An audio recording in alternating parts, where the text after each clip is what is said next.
So what are the four factors that affect the cost of money?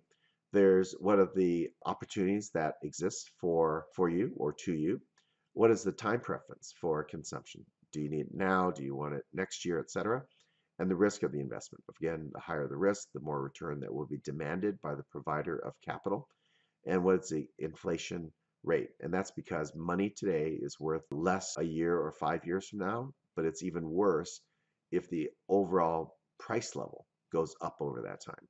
Then not only must you compensate the provider of capital for the yield, the real return, if they, as they call it, but you also cover their inflation because you can't have the provider of capital go backwards by lending you money. They will require the inflation plus a real return on their investment in you. What is the economic side of this? Well, we have domestically the Federal Reserve, which sets policy related to the money supply. We have the federal budget deficits and surpluses. We haven't had a surplus in a while. We're now in trillion-dollar land for budget deficits.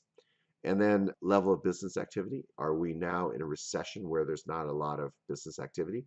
Are we in a boom time where companies are being formed, companies are expanding? What is the demand for money because of business activity? And how about the international picture?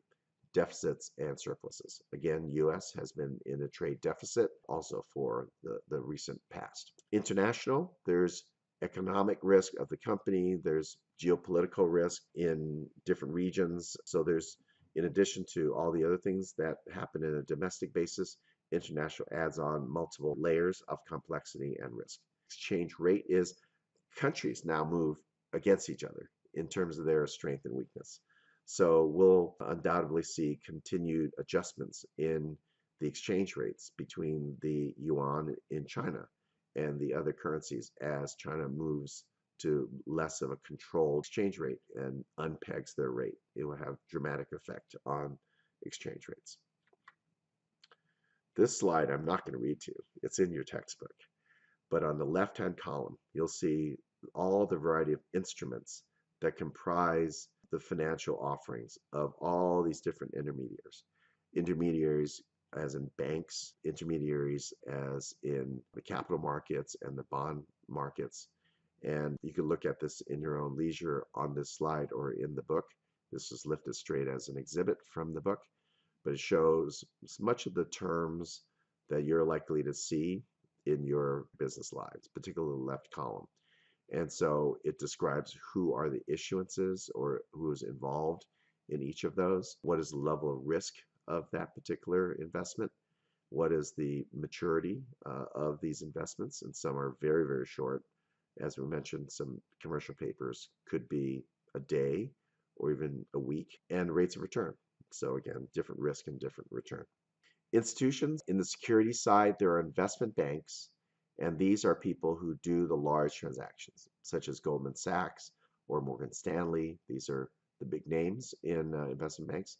Then there's securities brokers who transact in the secondary market after the IPO.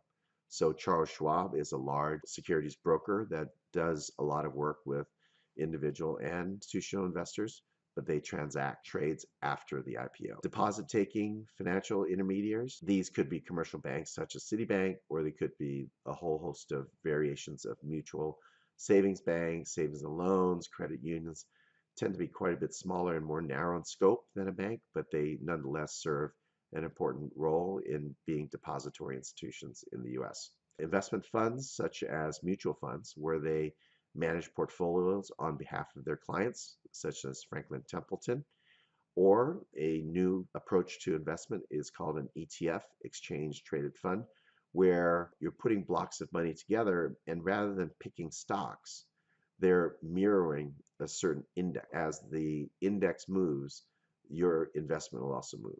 The most common and the initial one that started this whole thing off was a SPDR, which is a Standard & Poor's 500 index. So if you buy a SPDR, your rate of return will match the market. So it's popular because people feel that it's difficult to be a very good stock picker these days with all the sophistication in the pricing of securities.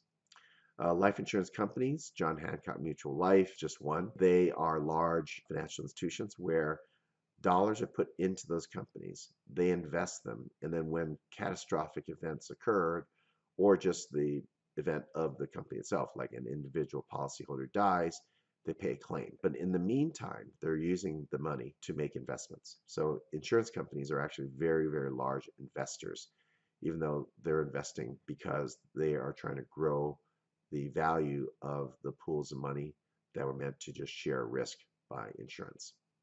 Pension plans such as the California Public Employees Retirement Fund, CalPERS. CalPERS is a very large pension fund, and they have widely diverse holdings, stocks and bonds and real estate and all types of different categories of investments. And finally, hedge funds. These are Soros or Bain Capital, also could be venture capitalists such as Kleiner Perkins. These are private investment pools that are very risky relative to, say, an insurance company, but they also have very strong investors in those companies that are very sharp at their areas of investment.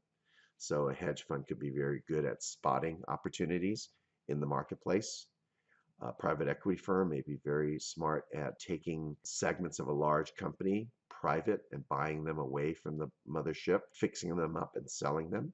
Or venture capital, as you probably know, invest in startup companies and hope that they are the next breakthrough company in the stock markets. Market is basically exchanging one asset for another. So a market could be going to a flea market or going to a farmer's market, or it could be something very sophisticated like a stock market or a bond market. But it's basically a place or a mechanism to exchange assets. They could be physical assets, such as we mentioned, fruits at a farmer's market, to financial assets, stocks, bonds, derivatives, things of that sort.